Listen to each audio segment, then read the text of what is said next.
au pluriel. Quand je dis loi de finances, c'est-à-dire la loi de finances initiale et éventuellement une loi de finances rectificative.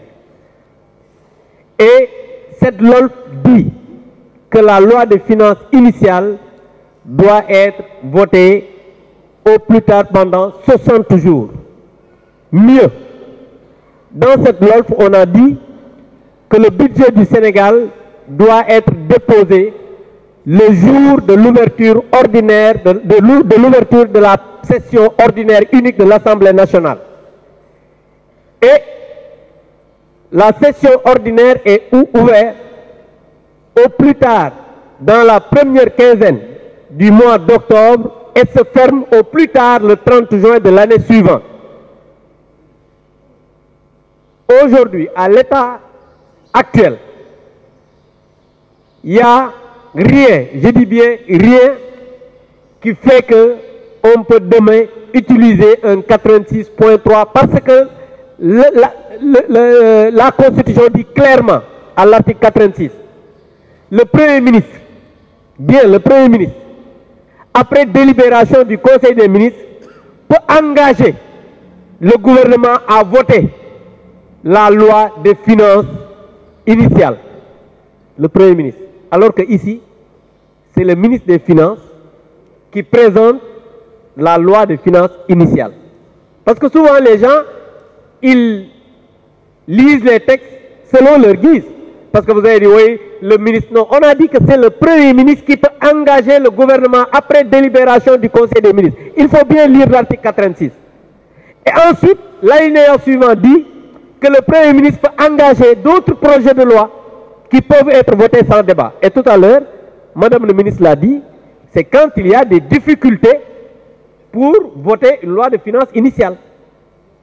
Donc il ne faudrait pas que les gens disent ici que oui, on peut engager le 86, comme si on a des députés qui ne seront pas responsables. Nous voudrions rassurer les Sénégalais que les députés de Takku Wallu Sénégal ne seront jamais une entrave pour qu'on puisse avoir un budget ici au Sénégal. Ça, je pense qu'il faut que ça soit clair, mais aussi il faut que les gens de l'autre côté lisent bien les textes. S'ils ne comprennent pas, qu'ils viennent demander et nous allons faire une consultation gratuite, sans paiement, pour leur expliquer exactement comment il faut faire pour voter le budget tranquille. L'action du gouvernement, participer à l'évaluation des politiques publiques et de faire de la représentation, c'est ça le rôle du député. Mais nous serons aussi des députés républicains. Nous ne serons pas dans la critique facile. Nous ne serons pas des députés qui vont passer leur temps à se battre à l'Assemblée nationale. Nous ne serons pas des députés qui, lundi, lors de l'ouverture, allons emporter des urnes lors de l'élection du président de l'Assemblée nationale. Nous ne serons pas des députés qui vont casser des micros. Nous ne serons pas des députés qui passeront leur temps à insulter nos marabouts. Nous ne serons pas des députés qui vont passer leur temps à insulter le président de la République. Nous ne serons pas des députés qui passeront leur temps à insulter le Premier ministre, mais nous serons des députés en bandoulière des forces de proposition, des critiques objectives, contrôler objectivement l'action du gouvernement, mais évaluer surtout les politiques publiques avec efficience, responsabilité et technicité.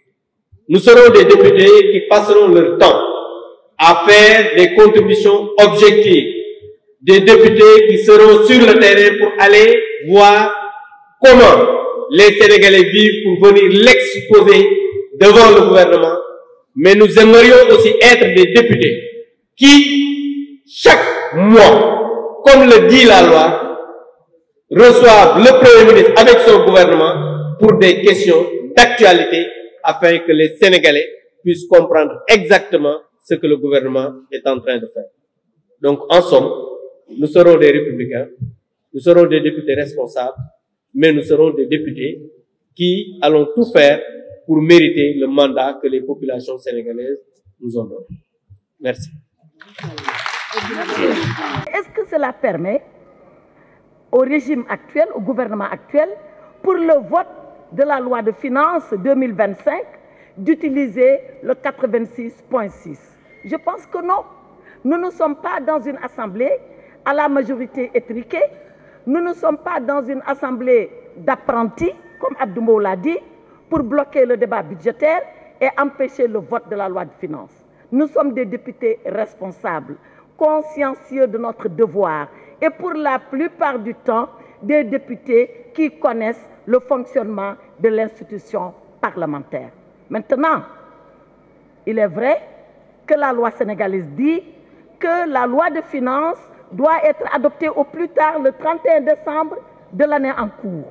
Donc, il faudrait que et le débat technique et le débat donc en commission et le débat plénière soient vidés avant le 31 décembre. En tout cas, nous sommes prêts, au nom du peuple sénégalais, à donner le temps nécessaire pour qu'on ait un vrai débat et que la loi de finances soit adoptée dans le temps imparti par la Constitution. Voilà ce que je voulais dire sur l'usage de 86.6.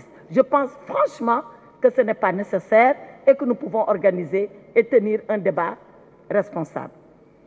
Maintenant, sur l'état de droit. Après ce que El Hadj Amadou Sall a dit, je voudrais juste dire deux choses.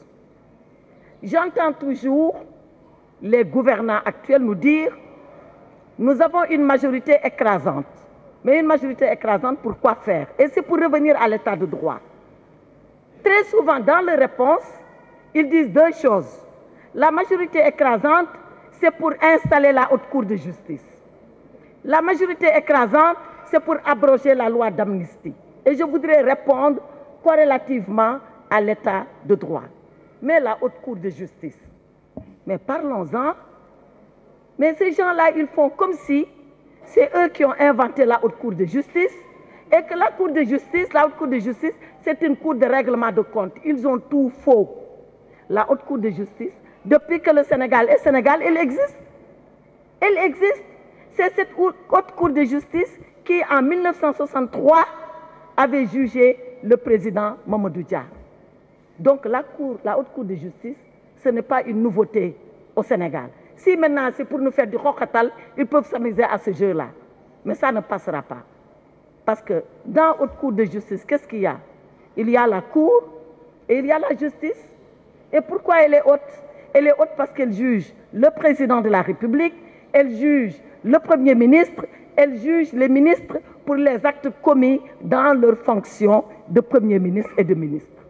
Mais elle est composée de magistrats, des cours et tribunaux. D'ailleurs, celui qui préside la haute cour, c'est le premier président de la Cour suprême.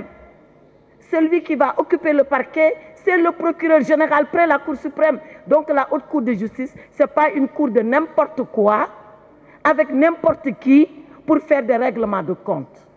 C'est un procès normal où la personne qui comparaît a le droit de se défendre et de présenter ses arguments. Donc alors, lan moo fi xew ba ñu naan oui, c'est ça qu'on va faire avec la majorité écrasante. Elle existe, ils n'ont qu'à l'installer.